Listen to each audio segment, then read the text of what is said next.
នាងមានគូហើយនៅទេប្របងមិនទាន់មានគូឡើយជាប់លេចក៏ត្រឹមត្រូវនាងឆ្លើយប្រកាយមិនព្រមស្ម័គ្របង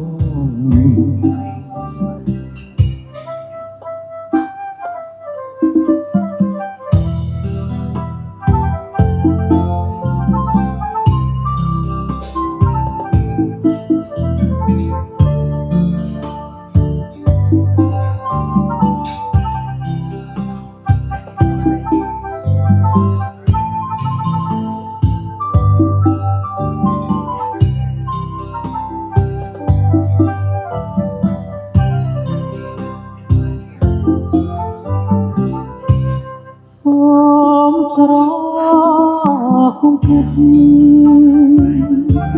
វិចាព្រះព្រឹត្ត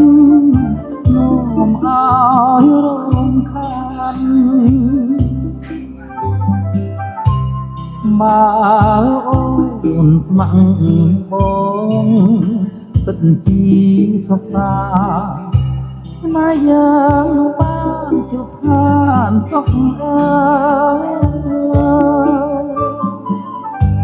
អូនមិនអាចនឹង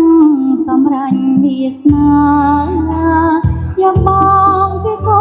ស្នេហាគំថាអូនមានគូហើយនៅទេប្របងមិនទាន់មានគូឡើយជាប់លេចក៏ត្រឹមត្រូវនាងឆ្លើយប្រកាសមិនព្រមស្ម័គ្របង